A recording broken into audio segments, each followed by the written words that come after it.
Hey everyone, my name's Biz and welcome to your 6th Flowchart tutorial. In the previous couple of tutorials, I had talked about decision boxes and I had explained various problems like the largest of three numbers and also the modified division. So now I think that it's already time to give you the concept of loops. Now, loops in computer science mean repetition of a particular process. The process can be anything, but if we repeat the same process over and over again for a particular number of times, then that is called a loop. Now just recall that flowchart that we had drawn to add two numbers. So suppose instead of two numbers, someone had given you five numbers, then what would you do? You'd say that, hey, I would just take five numbers from the user, store them in five different variables, and then I'll just add them up. That's it. That's how simple it is. But suppose someone would have given you 20,000 numbers, then what you would do? Because you don't have 20,000 variables, right? And at that time you need a loop. And how you need a loop, I'll tell you that. So what we did here is, this is a flowchart to get the sum of some amount of numbers, and how many numbers that would be specified by the user. So we start, we set the different variables that we are going to need to 0, and then we ask the user to input the value of n. Here n stores the number of items that we are going to add. So suppose the user enters 10, okay? So then after that we go here, we ask the user to input a number and we store that number in A. And after that we do this, sum equals sum plus A. It means whatever is the value of sum before, it's overwritten by the new value, which is sum plus A. So suppose at first the value of sum was 0, and then suppose the user enters 23.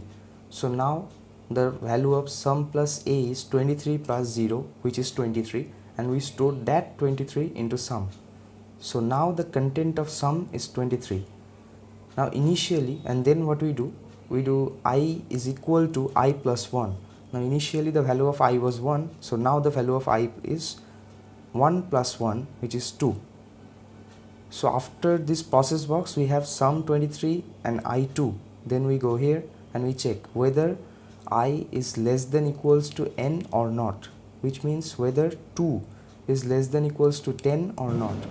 If it satisfies, we send the flow of control to again here, where the user have to enter another data.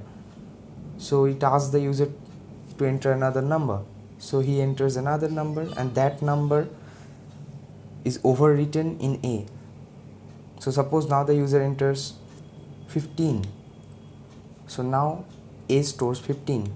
Now with that 15, you go down, you do this, sum equals sum plus A.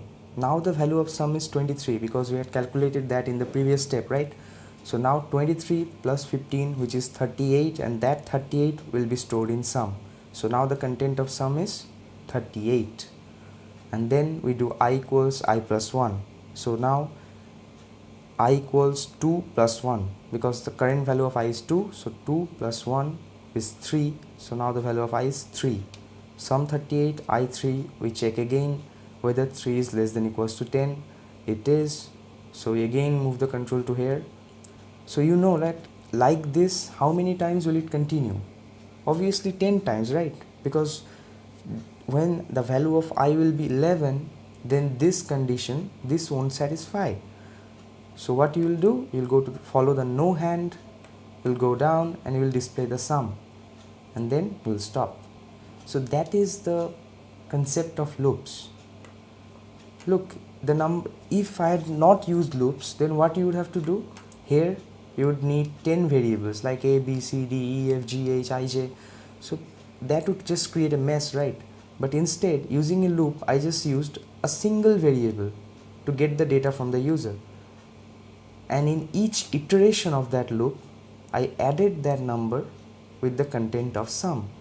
So the content of sum would keep increasing in each iteration because it adds itself with the new number that the user has given to you, right?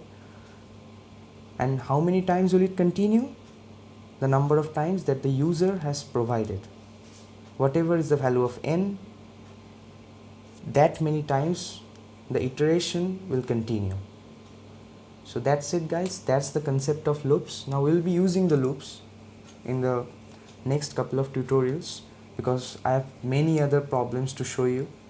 So thank you guys for watching and talk to you guys in the next one.